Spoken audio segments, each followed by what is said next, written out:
Well, good Monday afternoon, my friends. It's already 2 p.m. here. So how about Jerry doing the Roots devotion yesterday? He did such a good job. So proud of him. So this morning we had an appointment at the skin doctor. Is it called the skin clinic, the skin torture chamber, something like that? And Jerry has to go a lot. He has to go like every 3 months because bless his heart, he's got that blonde hair and white skin and he's always got something. They found something on his shoulder today that he has to have surgery to have removed. So I just go once a year, just in case. But I've got dark skin. I can get a tan in 10 minutes. And I haven't had a lot of things on my skin. But now that I'm in my 70s, evidently there's a whole new thing that happens when you're in your 70s.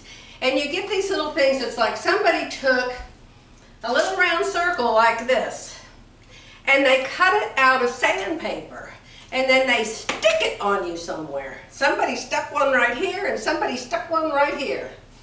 And so you scratch them. You scratch them, and you scratch them, and you scratch them, but all they do is get red and irritated, and they never go away. So I told Jerry, I said, well, I'll go in, and I'll see if they want to look at these sandpaper things.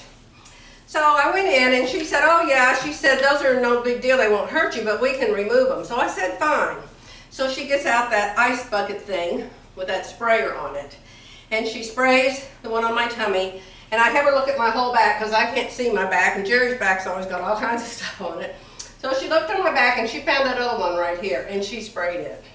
Well, then I made the huge mistake of asking her. I said, I'm suddenly getting these little dark age spots on my face. I just hate them. I said, is there any way that you can remove those? She said, oh yes. So she gets her machine, it's like a thermos bottle, you know, with this little pointy spout on it, and this icicle stuff comes out of it.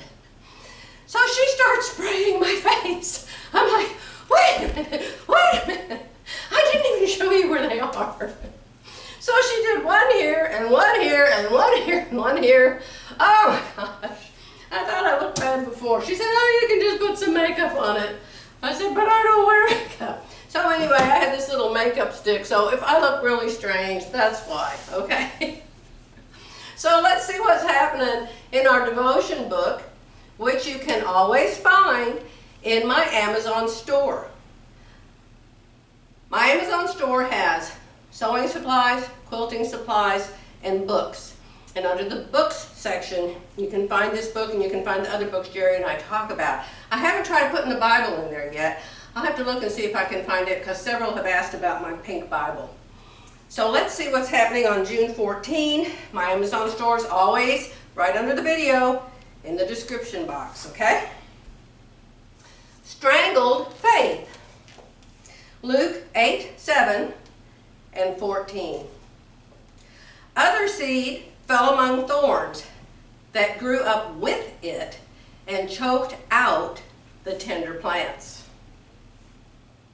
The seeds that fell among the thorns represent those who hear the message, but all too quickly the message is crowded out by the cares and riches and pleasures of this life. And so they never grow into maturity. Got seeds again today. Oh yes, you know what this is like, don't you? The worries of life push in front of trust, hope, and faith. They get in the way of growing faith and strangle any chance for new growth by that little niggle in your brain that questions every thought of trust. Niggle? N-I-G-G-L-E, niggle. Wonder what that word means. It's a cool word.